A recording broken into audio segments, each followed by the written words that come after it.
ये शुरू में काम करती है और फिर आप उसे और आगे ले जाने की कोशिश करते हैं और फिर आपका जीवन इतना खराब हो जाता है, इतना ज्यादा खराब हो जाता है। उन लोगों के बीच जिन्हें एक दूसरे का ध्यान रखना होता है, सबसे खराब स्थिति दुश्मनों के बीच नहीं बल्कि तथाकथित प्रियजनों के बीच होती है, तो उसे बदसूरत होना ही है। ये आपके प्रियजन नहीं है, ये आपके एक्स्ट्रा हाथ पैर हैं। आप दो पैरों पर खड़े नहीं हो सकते तो आपको 4 की जरूरत है, या 8 या 12, न जाने कितने। ये एक्स्ट्रा हाथ पैर हैं, और जब ये हाथ पैर ठीक तालमेल में नहीं होते तो वो उलझ जाते हैं। 4 या 5 दिमाग, घर में 4 या 5 पावर सेंटर हैं, और उनके अच्छे तालमेल में होने के लिए कुछ चीजें करने की जरूरत है।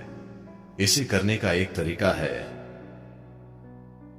इसे बड़े पैमाने पर जुड़ाव के साथ करना, भावना के स्तर पर नहीं। भावनात्मक जुड़ाव बस निर्भरता लाता है। भावना आनंद उठाने वाली चीज है, ये जीवन का रस है। भावनाओं से काम करने की कोशिश मत कीजिए। आपको उनसे काम नहीं कराना चाहिए। आप अपने विचारों से काम कर सकते हैं, आप अपने शरीर से काम कर सकते हैं। अपनी भावनाओं से काम करने की कोशिश न करें। जब भी आप अपनी भावनाओं से काम कराने की कोशिश करते हैं, आपकी परिस्थितियां खराब हो जाती हैं, है ना? हाँ या ना? शुरू में आई लव यू काम करता है। कुछ समय बाद आप भावनाओं से अपना काम कराने की कोशिश करते हैं। आप उनसे काम कराने की जितनी ज्यादा कोशिश करते हैं, आपका जीवन उतना ही खराब हो जाता है, क्योंकि भावना काम करने के लिए नहीं है। भावना बस आपके जीवन को मधुर बनाने के लिए है। आपके विचार और आपके शरीर को काम करना चाहिए। भावनाएं बस मौजूद हैं। ये एक फूल की तरह है जिसे आप अपने बालों में लगाते हैं। अब कोई नहीं लगाता, ठीक है। आप इन फूलों से काम नहीं कराते। माइक्रोफोन काम करता है, कुछ और काम करता है। फूलों को काम करने की जरूरत नहीं है, वे बस मौजूद हैं।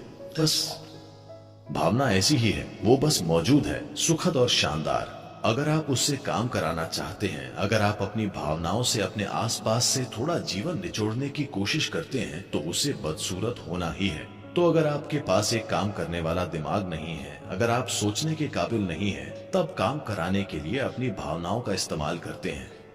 और ये कभी कभार काम भी कर सकती है, यही पूरी समस्या है। ये शुरू में काम करती है और फिर आप उसे और आगे ले जाने की कोशिश करते हैं, और फिर आपका जीवन इतना खराब हो जाता है, इतना ज्यादा खराब हो जाता है।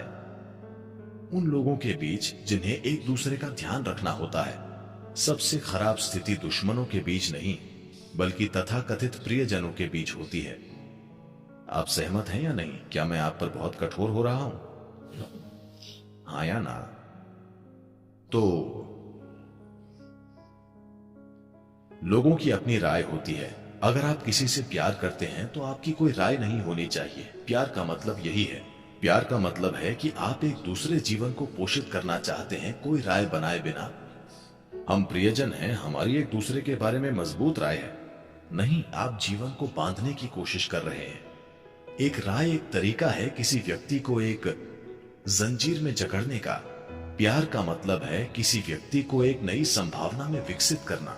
ये दोनों चीजें एक साथ नहीं हो सकती, किसी भी तरह से ये साथ नहीं हो सकती।